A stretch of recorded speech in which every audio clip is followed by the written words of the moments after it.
All right. So let's start with time loss. Before the diagnosis, you tell the story all the time of Bill. Of Bill telling you about our childhood. So Okay. So why don't you share how that went before Well, we ever got together? right, when we were working together, you know, I'm always very inquisitive. That's my nature. I ask all kinds of questions. Sometimes people call me an interrogator because I ask too many questions. They're like, none of your damn business. But early on, you know, I asked Bill, I said, so what's your family like? And he'd say, he'd look at me with this puzzle look and go, I don't know, I guess they're okay. Well, what about your mom and dad? You got a good close relationship with your mom and dad? We visit every once in a while, and it's okay. All right, well, what was your childhood like? Oh, I don't really remember. I don't really remember a lot of my childhood. I can't really remember my childhood.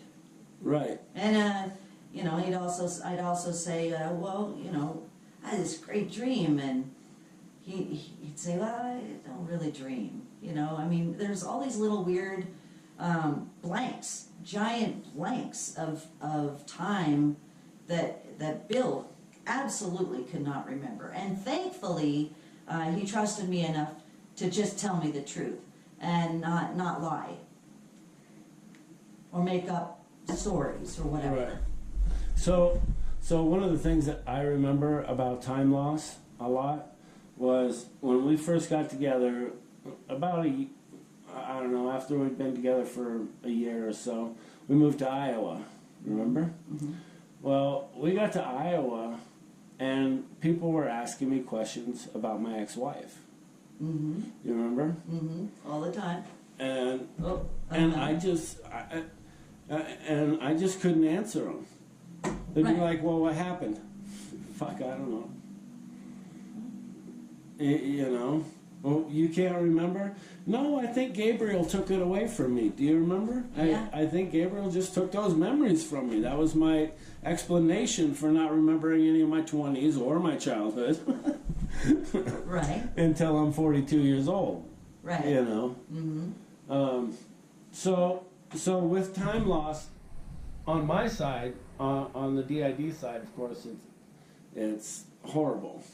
Right. You know, I mean... And as time, you know, throughout our marriage, I've done my very best to help fill in all of the blanks. Well, Right. while you were away, you Right. know, in the beginning was while you were away, this happened. Gabriel did this. Gabriel did this. Gabriel did that. Right. And then after the diagnosis, and most recently, it's, you know, this happened today. This is what happened. This is, you know, Bill did this, and Heather did this, and Jock did this, and Bobby did that. So in order to fill in all the gaps of time loss, I've kind of been like the timekeeper, you know, the chronologer, whatever you want to call it. And through doing that and working as a team, one of the things like that, one of the benefit of it is that all of a sudden I know what happened in the rest of my day. I've never really known what the rest of my day was. Right. You know, and as you know, a lot of people will do it with a psychologist. We started to, and then just finished the job ourselves. But how to tell each one apart? We worked hard. Yeah. Really hard. To be able to decipher everything, because with the D.I.D. mind, what's the first natural reaction of the mind to do with a gap in your memory? Fill in the blanks. Fill in the fucking blank. Well, you fill in the blanks. But yeah, fill in the blank. Uh-huh. Right? Right. You know, you got to. You kind of got to gloss Because it over. you have to normalize it. You have to be like every other person Yeah, who right. has perfect chronology throughout their day. Right. So when you don't have that, then you do have to fill in the blanks. Right. Even if you're terrified, you know, and you're at home one second and next second you're at a department store and you've got a shopping cart full of clothes. You have no idea what happened from one point in time to another. Right. And we, as a team, have done our best to keep that chronology fluid. And I guess you could say I'm kind of their grounding. I'm kind of their grounding person because most of the time, thankfully, I have a job that doesn't keep me away for thousands of hours a week.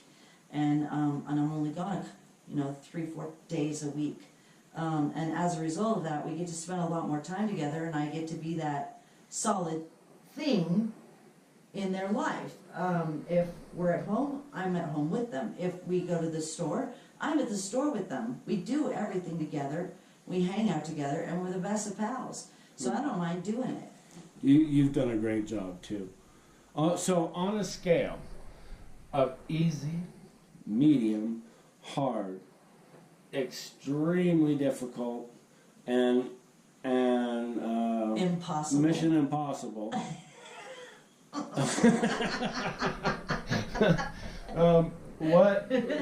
What would you rate? How difficult it is without a whole bunch of other stuff. How difficult it is to learn that much about somebody. Go wade through all of the false memories. Wade through all of the what seems on the outside like narcissistic, self-centered behavior that it takes. Because to anybody out there that has D.I.D, it takes it. You have to be that way for a while. Very self-absorbed. You have to completely pay attention to you. Right. And paying attention to everything else in the world isn't going to work. No. Because you have to focus on yourself. You have to focus on what's going on in your brain. And if you can do that with a partner and then once in a while give your brain a break, great. That would be my best suggestion because as they've come out, like she said, Jock hated her. Hated me. Hated. There's no other words. Hated me. Right. Yes, I was an awful person. Right. Well, well, it's gone from that to our second anniversary with Jock and you. Is that correct? That's right. So Jacques and I celebrate our 2-year anniversary. Right. Even though we've been together for 16 years, Jacques and I have been married for 2. Right. So that's for Jock, living is a different thing.